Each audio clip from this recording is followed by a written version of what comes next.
So glad you're back. You're going to love today's story. Julian Vance laughed as he poured a glass of vintage Bordeaux over Elena's hand-stitched portfolio in front of the city's most influential developers. The deep red liquid bloomed across the vellum like a fresh wound, blurring the intricate fountain designs she had spent weeks perfecting. Elena watched, her face a mask of practiced stillness, as the $400-a-bottle wine dripped from the mahogany table onto her cream pumps. Around them, the elite of the city, men in tailored charcoal suits and women draped in diamonds, didn't gasp. They chuckled. They followed the lead of the man at the center of the room, the man who held the keys to the Vance empire. Julian didn't even look at her as he set the empty crystal glass down with a sharp, rhythmic clack of his gold signet ring. He adjusted his silk tie, his eyes scanning the room for more witnesses to his performance. "My apologies, Elena," he said, his voice carrying the effortless resonance of a man who had never known a day of true labor. "I thought it was a coaster. It's so hard to tell the difference between your professional work and the scrap paper my secretary uses for doodles." The smell of the wine, oaky, fermented, and cloyingly sweet, rose up to meet her. It was the scent of her brother's arrogance. Elena didn't reach for a napkin. She didn't scramble to save the drawings. She simply stood there, feeling the cold moisture of the spill seep through the fabric of her sleeve. "It's a landscape master plan for the Sterling estate, Julian," she said, her voice low and steady.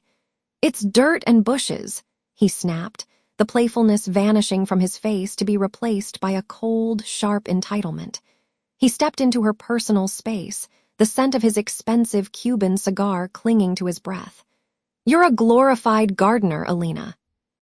You were invited tonight because Mother insists on maintaining the illusion of a united family, not because your little hobby has any place in a real boardroom. People like us build empires. People like you pull weeds." Beatrice Vance drifted over then, her silver hair perfectly coiffed, her expression as unreadable as a marble statue. She glanced at the ruined portfolio and then at her daughter's stained sleeve. There was no flicker of maternal warmth, only a faint tightening of her lips. "Julian, don't be boorish," Beatrice said, though her eyes remained on the crowd. "And Elena, dear, do go change. You look quite disheveled. Marcus Thorne is arriving shortly, and I won't have the family looking like we've been rummaging in the potting shed." "Of course, Mother," she replied. She turned to see Caleb standing by the buffet, his knuckles white as he gripped his soda. Her son was only 17, but he saw the cruelty for what it was. He started toward her, but she gave him a sharp, imperceptible shake of her head. Not yet. The boy's eyes burned with a protective rage that mirrored her own, but he lacked the armor she had spent a decade forging. Elena walked away from the laughter, her heels clicking a steady, defiant rhythm against the marble floors of the Vance foyer. She didn't head for the guest wing to change. Instead, she slipped into the darkened library, the air here smelling of old leather and the faint, metallic tang of the heavy brass floor safe. She reached into the hidden pocket of her ruined portfolio and pulled out a small, encrypted digital recorder. It had been running the entire time. Every insult, every admission of Julian's disdain for the Sterling contract, every laugh from the board members, it was all there. He thought he was the master of this house because he had the title and the law degree. He thought she was the weak link because she chose to work with her hands, creating beauty where he only saw dollar signs. He didn't realize that while he was busy posturing for the city's elite, she had been the one tending to the roots of the family legacy. And roots, when neglected or poisoned, had a way of cracking even the strongest foundations. Her phone buzzed in her pocket. A private number. She answered on the first ring. "The documents are verified," a raspy, aged voice said.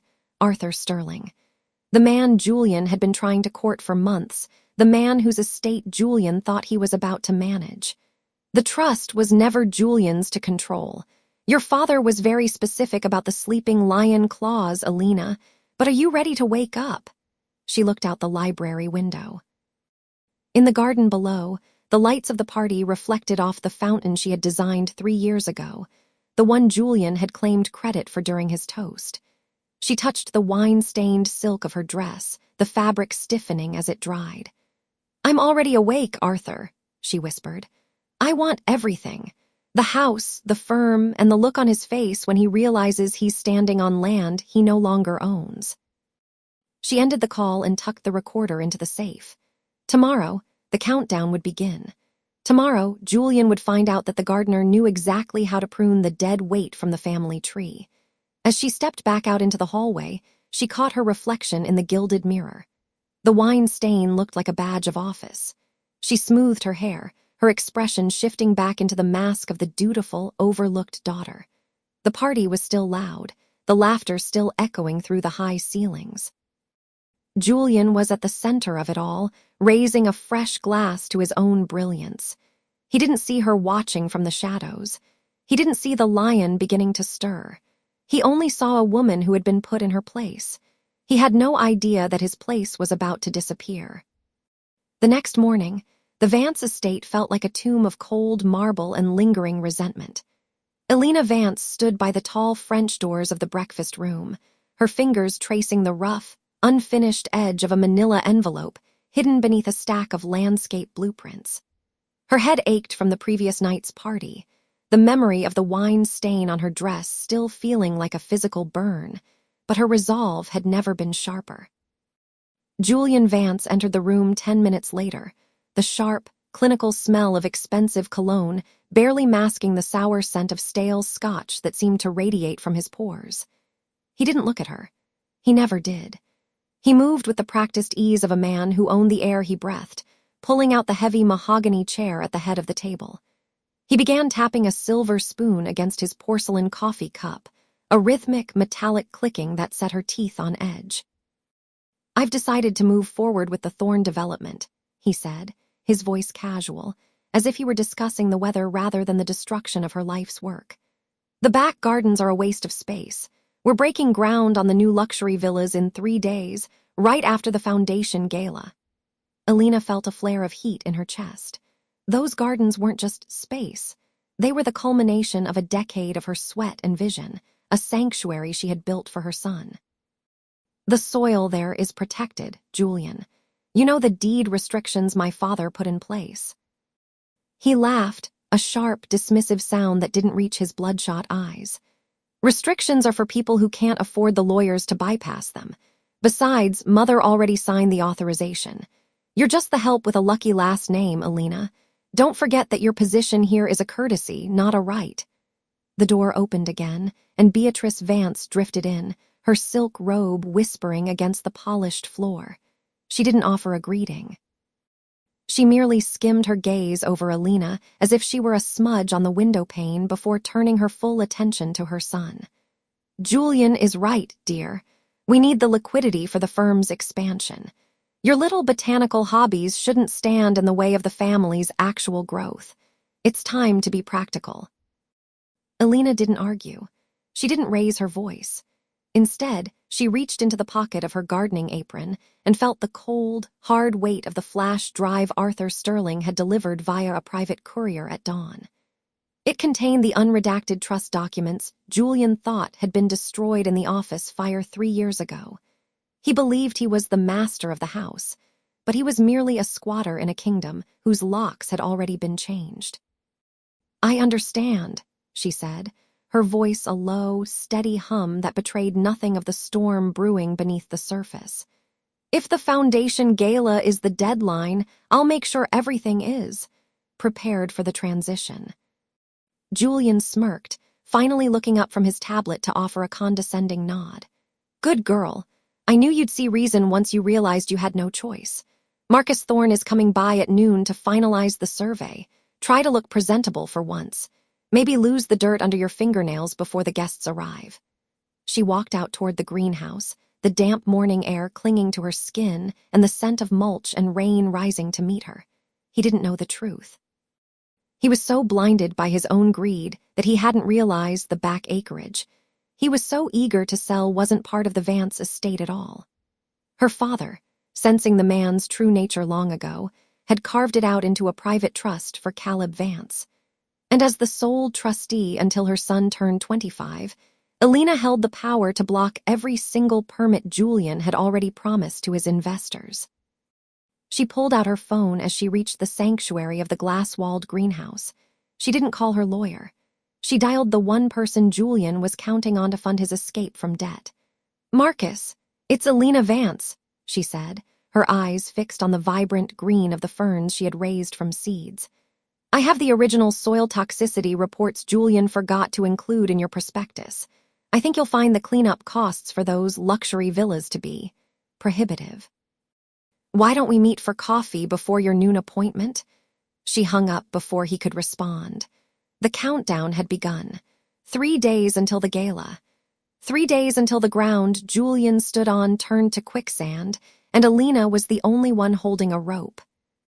2 days later, the air in Arthur Sterling's private study smelled of aged parchment and the faint, bitter tang of Earl Grey tea. The retired attorney sat behind a mahogany desk that seemed to groan under the weight of 1,000 secrets, his eyes sharp behind gold-rimmed spectacles. He didn't speak at first, his withered fingers tracing the embossed gold lettering of a heavy, leather-bound volume that had never appeared in the official Vance estate audits. Elena sat across from him, her spine pressed hard against the velvet upholstery of the guest chair. She watched the dust motes dancing in the afternoon light, her pulse a steady, rhythmic thrum in her ears. She had spent 48 hours in a state of hyper-focused silence, waiting for this meeting. "Your father was a cautious man, Elena," Arthur said, his voice a dry rasp that commanded absolute attention. He knew Julian's nature long before the rest of the family did. He suspected that the primary trust wouldn't be enough to protect the legacy if Julian ever found a way to bypass the safeguards. He slid the book across the polished wood. It felt cold and unexpectedly heavy when she touched it. This was the hidden ledger, the true record of the Vance family's offshore holdings and the private accounts Julian had been systematically draining for 3 years. "He's been moving funds into a shell company registered in the Cayman Islands," Arthur explained, pointing to a series of hand-annotated entries.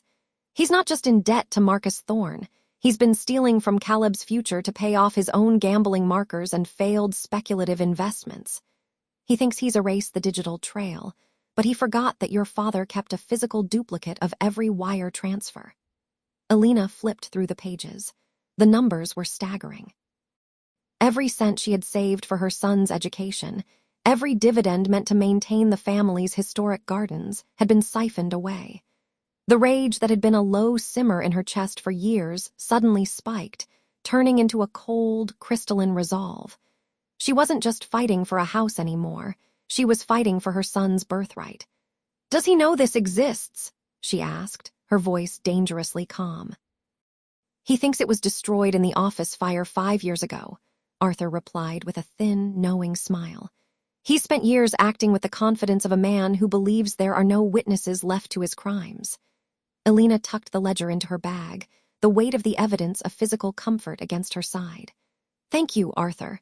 I'll see you at the gala tomorrow night." "I wouldn't miss it for the world," the old man said. "It's been a long time since I've seen a Vance truly take charge of the room." The drive back to the Vance estate felt shorter than usual. When she stepped into the grand foyer, the house was a hive of frantic activity. Florists were hauling in massive arrangements of white lilies, their cloying, funeral sweet scent filling the air. Caterers moved like shadows between the dining room and the kitchen, and in the center of the chaos stood Julian. He looked every bit the master of the manor in his tailored Italian suit, a crystal tumbler of scotch held loosely in one hand. He was shouting at a young server who had misplaced a crate of vintage champagne. "I don't care if the delivery was late," Julian's voice boomed, echoing off the marble floors. "This is the Vance Centennial Gala. If the 1996 Krug isn't chilled by noon tomorrow, you'll find yourself blacklisted from every high-end event in this city. Do you understand me?" The server nodded frantically and scurried away. Julian turned, his eyes landing on Elena. His expression shifted instantly from professional fury to casual, biting contempt. He took a slow sip of his drink, his gaze raking over her simple linen dress and the dirt under her fingernails from her morning work in the greenhouse. "Still playing in the mud, I see," he sneered, loud enough for Beatrice and two of the event planners to hear. "You really should try to make an effort, Elena. People will think I'm keeping a vagrant in the East Wing. It's embarrassing for the family."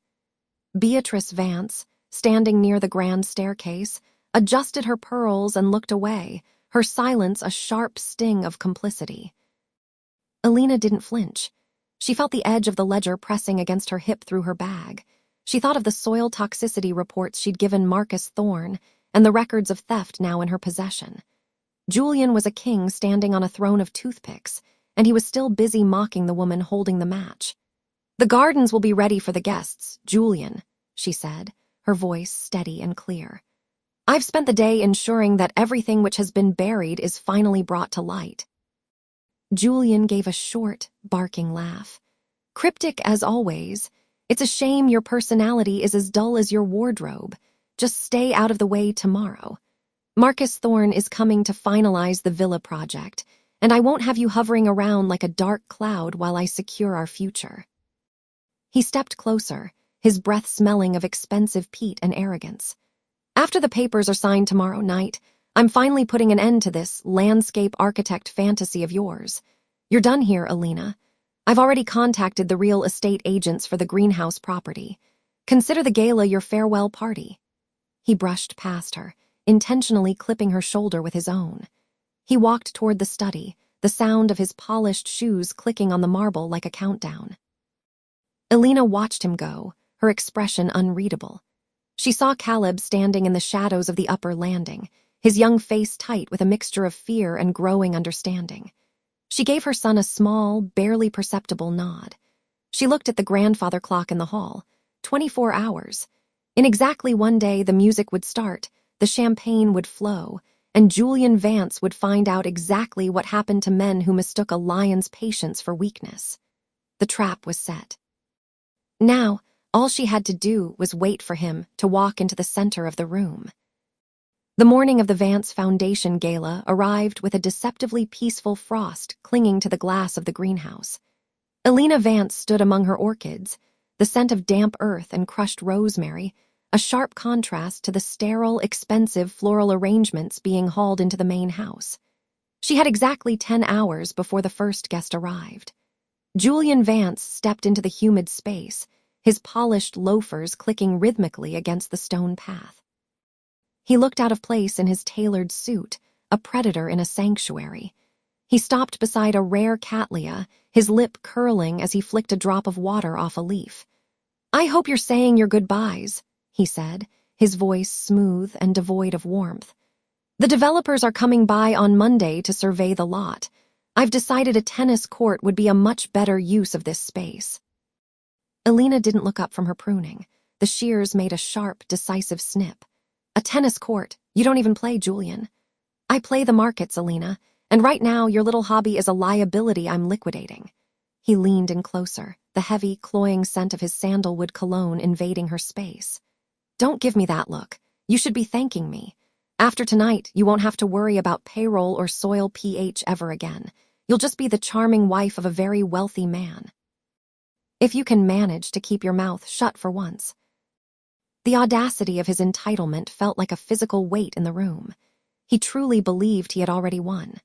Elena reached into the pocket of her canvas apron, her fingers brushing the cool, hard edge of the thumb drive Marcus Thorne had delivered an hour ago. It contained the final pieces of the puzzle. The encrypted records of the offshore accounts Julian had used to siphon the family's legacy into his own failing ventures. "The gala is about heritage, isn't it?" she asked, finally meeting his gaze. Her voice was unnervingly calm. "I think the guests will be very surprised by what they see tonight." Julian laughed, a sharp, barking sound that echoed off the glass walls. "They'll be surprised by the size of the donation I'm announcing. Now go get cleaned up. Beatrice is already complaining about the caterers, and I won't have you looking like a gardener at your own farewell party." He turned on his heel and strode toward the house. As he exited, he nearly collided with Marcus. The younger man stepped aside, his eyes lingering on Julian with a look that wasn't quite respect. Julian didn't notice. He was too busy checking his reflection in the glass door. Marcus Thorne walked over to Elena, his expression guarded. "The files are verified," he whispered. "Arthur Sterling is waiting for your signal. Are you sure you want to do this in front of the entire board?" "Julian wanted a spectacle," she replied, her eyes tracking her husband's retreating figure. "It would be rude not to give him one." Inside the house, the atmosphere was even more suffocating. Beatrice Vance stood in the foyer, her pearls gleaming under the crystal chandelier. She was directing a team of workers with the sharp, clipped tones of a woman who had never known the value of the hands that served her. When she saw Elena, her eyes narrowed. "There you are," Beatrice said, not bothering to hide her disdain. "Julian told me about your little career change. It's for the best, dear.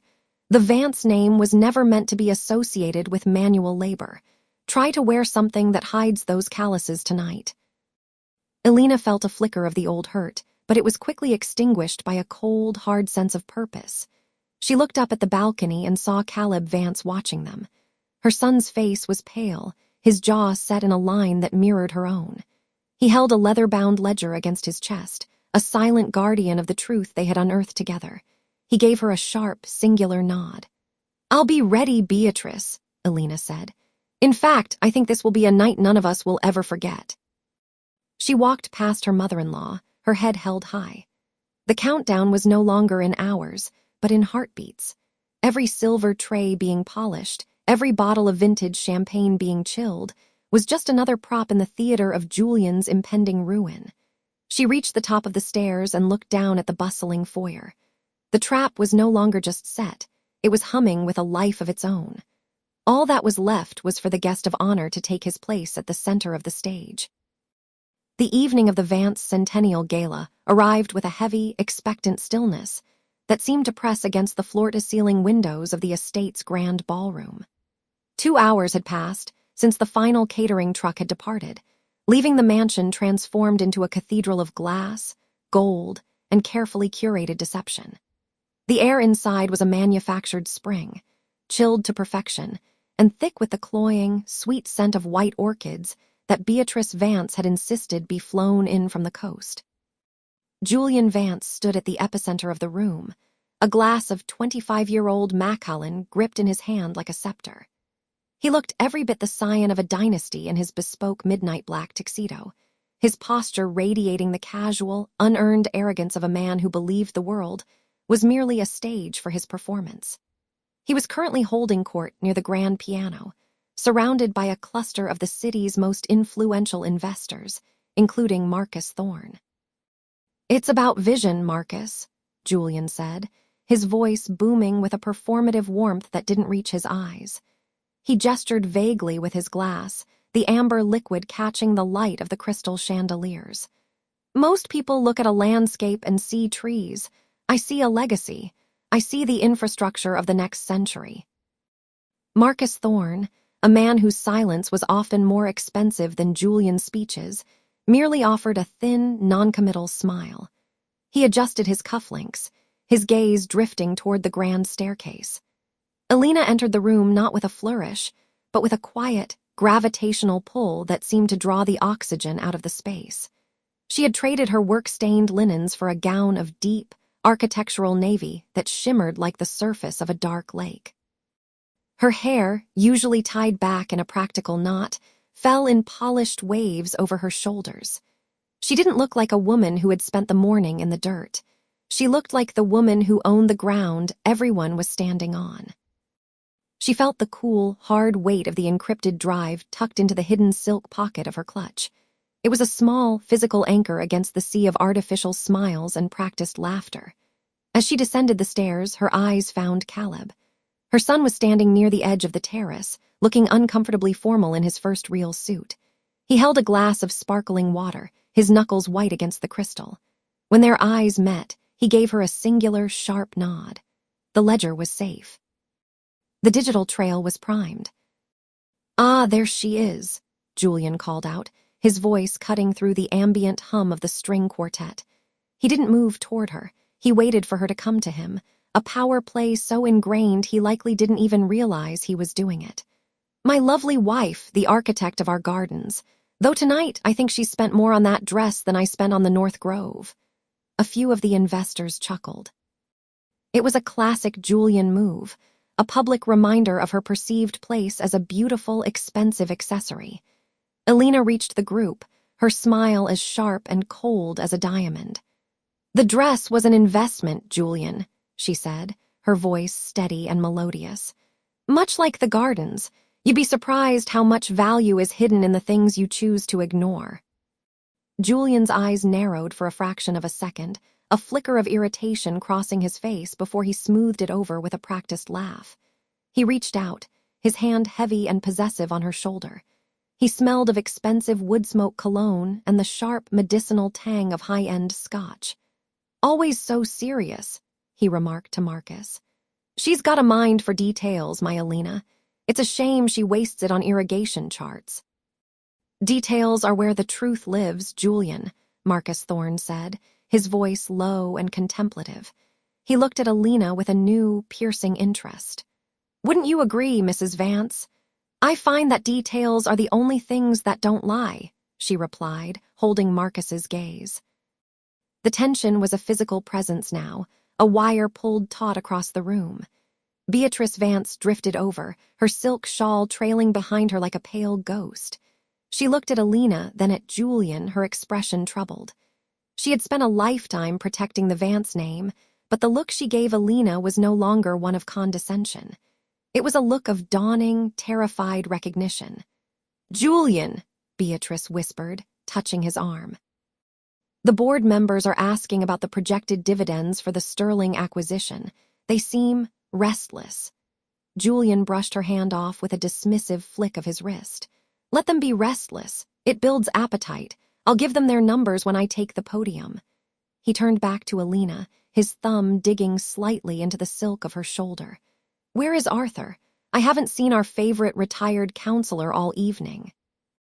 "Arthur Sterling is exactly where he needs to be," Elena said.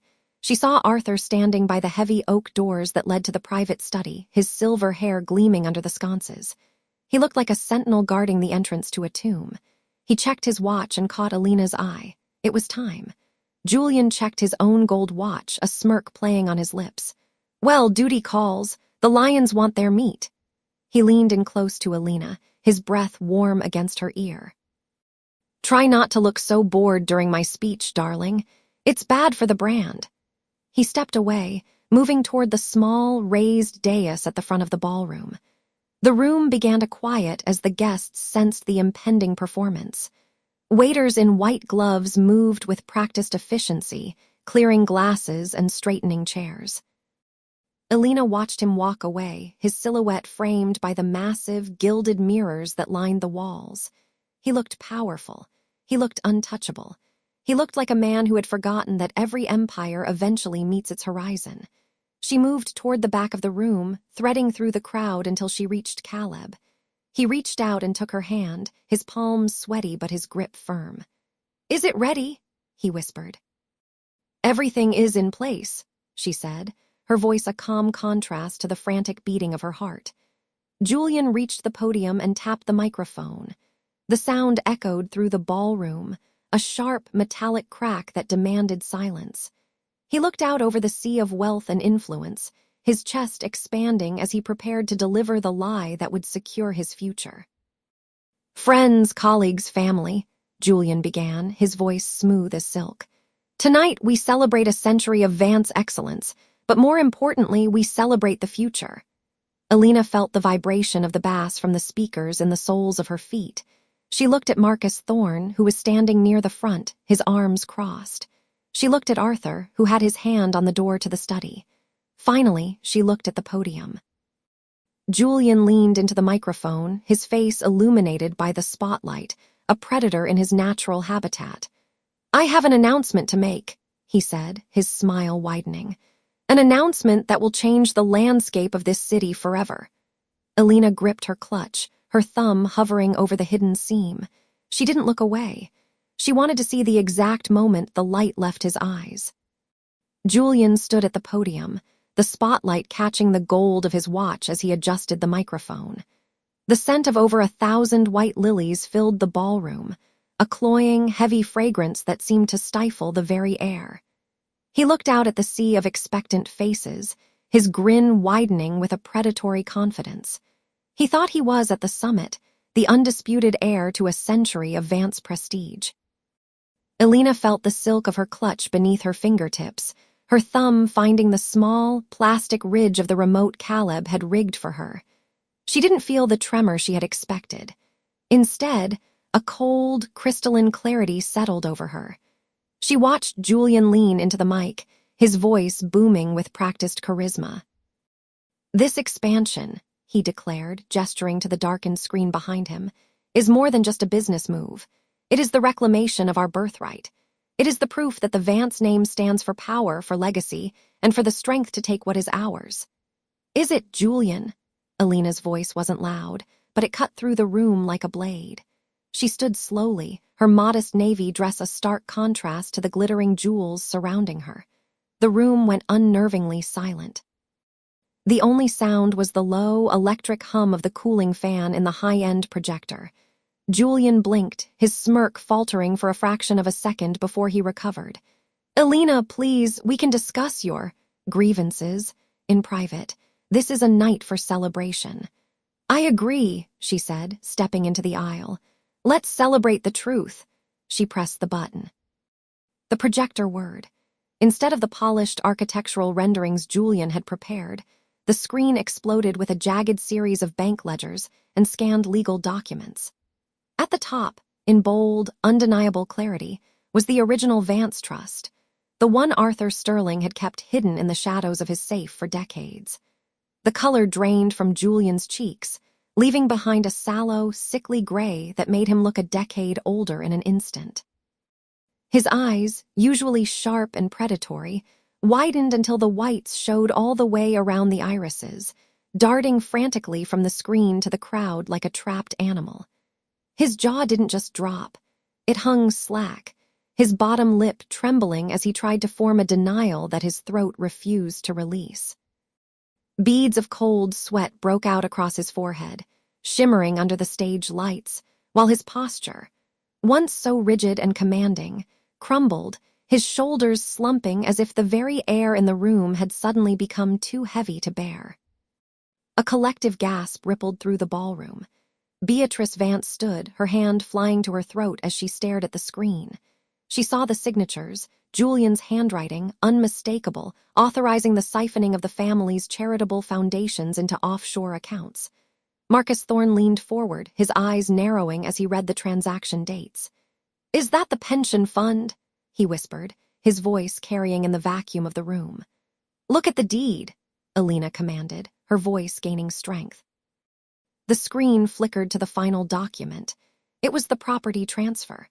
The signatures Julian had used to claim the estate were highlighted in red, side by side with the original forged counterparts Caleb had spent weeks verifying. Below it was the final, legal decree. The Vance estate didn't belong to the eldest male heir. It had been left, in its entirety, to the one who had maintained the land. The silence that followed was absolute. Julian gripped the edges of the podium, his knuckles white, his breath coming in ragged, shallow hitches. He looked at the board members, then at his mother, searching for a single face that wasn't filled with dawning horror or disgust. He found none. Even the waitresses had stopped moving, their trays held frozen in midair. Elena walked toward the stage, her heels clicking rhythmically on the polished marble. She stopped at the base of the stairs, looking up at the man who had tried to erase her. "You were right about one thing, Julian," she said, her voice echoing off the vaulted ceiling. "The landscape of this city is changing, and you no longer have a place in it." She didn't wait for him to find his voice. She didn't stay to watch the security guards, already whispering into their headsets, move toward the stage. She turned her back on the spotlight, on the lilies, and on the man who was now a ghost in his own house. As she walked toward the massive oak doors, Arthur Sterling stepped aside to let her pass, a small, knowing smile touching his lips. Elena pushed the doors open and stepped out into the cool night air, leaving the sound of Julian's first, desperate shout of "wait" to die behind her. Julian Vance didn't move for 3 long seconds after the heavy oak doors thudded shut. The silence in the grand ballroom was absolute, a suffocating vacuum that seemed to suck the oxygen right out of his lungs. He stood on the stage, the spotlight still pinning him like a specimen under a microscope, while the scent of the lilies he had chosen for his victory now smelled like a funeral. He looked at the sea of faces, the investors, the socialites, the city's power brokers, and saw his own ruin reflected in their narrowed eyes. His hand, still clutching the microphone, began to tremble.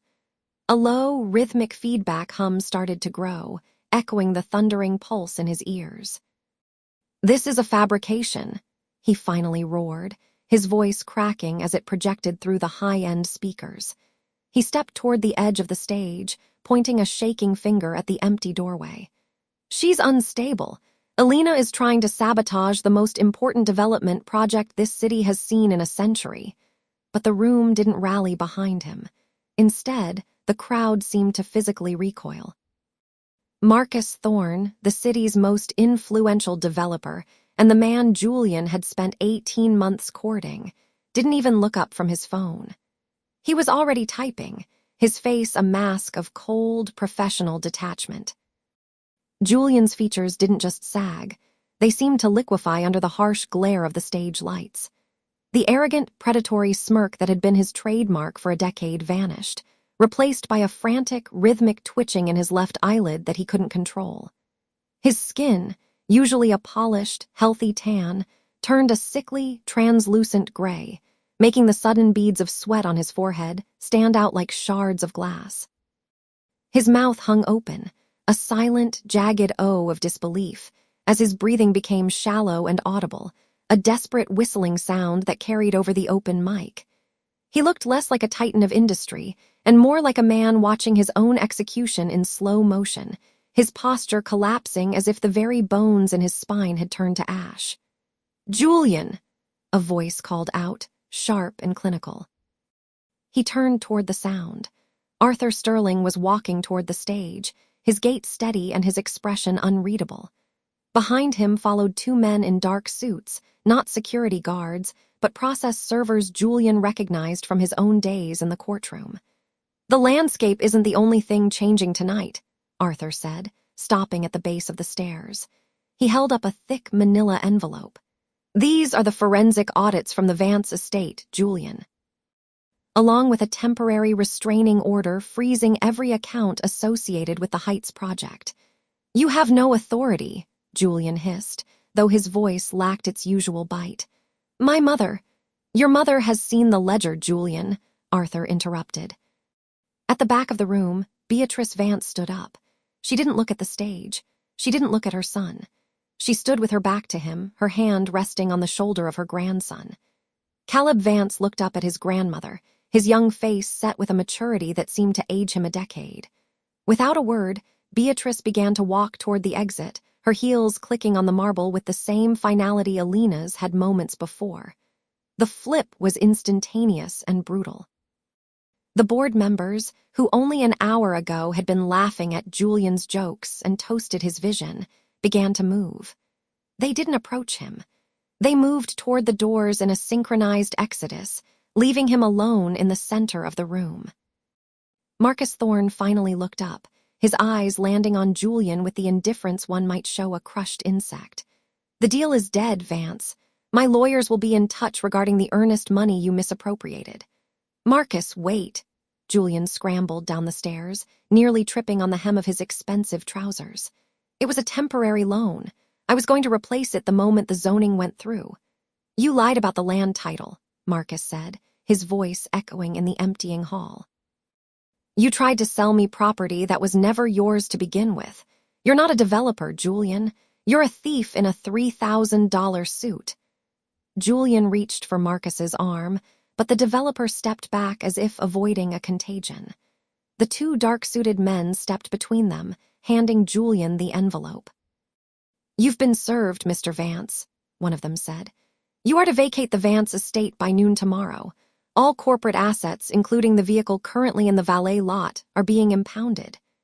Julian looked around the cavernous room.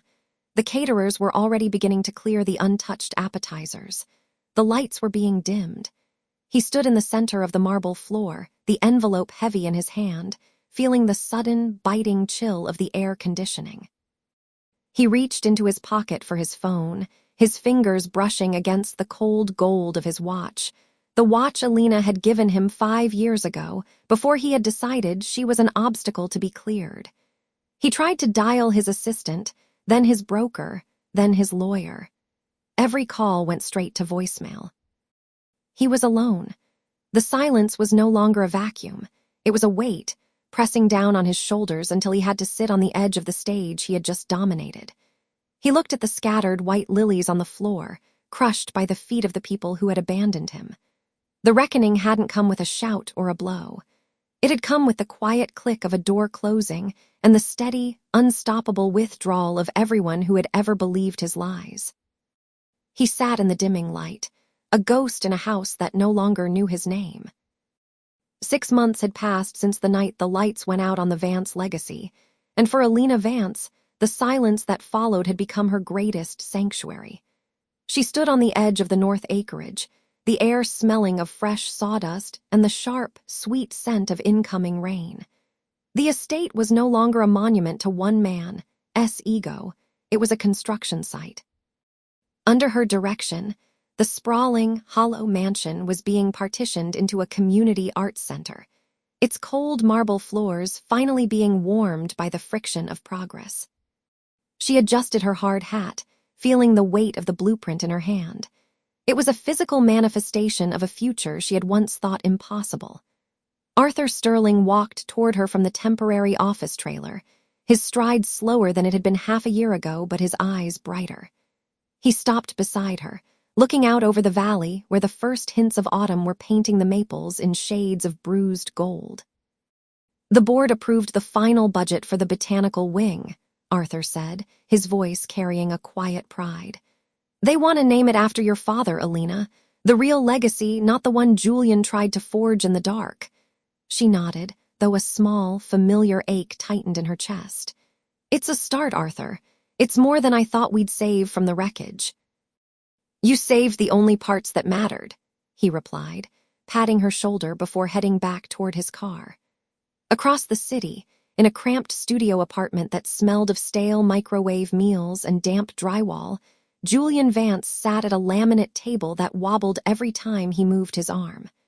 The high-pitched whine of a distant siren drifted through the thin glass of the window, a constant reminder of the world that had moved on without him. He reached for his coffee mug, but his fingers brushed against a stack of legal notices instead. The disbarment had been final, a swift and clinical execution of the only identity he had ever valued. He looked down at his hands. They were soft, unaccustomed to the manual labor he'd been forced to take at a local warehouse to keep the lights on.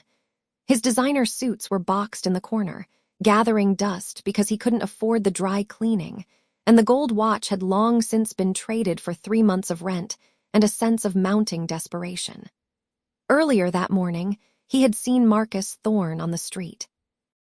Julian had raised a hand, a reflex born of a decade of being the man everyone wanted to know.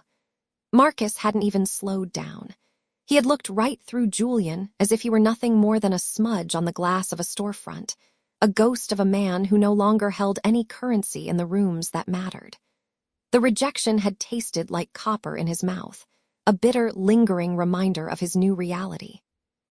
The cost of his greed wasn't just the money or the prestige. It was the absolute erasure of his existence from the lives of those he had once dominated. He was a cautionary tale whispered in the hallways of the courthouse, a name synonymous with a spectacular, self-inflicted fall. Back at the estate, a silver SUV pulled into the gravel drive. Caleb Vance hopped out of the passenger side, his backpack slung over one shoulder. He didn't look back at the house with the fear he'd carried for years. Instead, he ran toward the garden beds where the first of the new perennials were being planted. He looked taller, his shoulders relaxed in a way that only comes with the absence of a predator in the home. Beatrice Vance stepped out of the driver's side. She walked with a cane now, her movements deliberate. She joined Elena on the ridge, looking out at the transformation. They stood in silence for a long time. The relationship between them was still fragile, a bridge built on scorched earth, but they were standing on the same side of it for the first time in 20 years. "He called again last night," Beatrice said, her voice barely a whisper against the wind. "From a payphone, I think. He wanted to know if I could talk to the trustees." Elena didn't turn. She watched Caleb kneeling by the dirt, his hands busy with the earth. "And what did you tell him?" "I told him that the trustees only listen to the owner of the estate," Beatrice said, her eyes finally meeting Elena's, "and that she was far too busy building something new to look backward." The rain began to fall then, a light, cleansing mist that blurred the edges of the valley. Elena felt the cool droplets on her face, a sensory anchor to the present. She had won. She had the land, the legacy, and her son's safety. But as she watched her mother's tired smile, she acknowledged the hollow space where a family should have been. The victory was absolute, but it was quiet. It was the peace that comes after a storm, fresh, clear, but forever changed by what had been swept away. Elena turned toward the construction site, leaving the ghost of Julian Vance to the silence of his own making.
I hope you enjoyed this tale.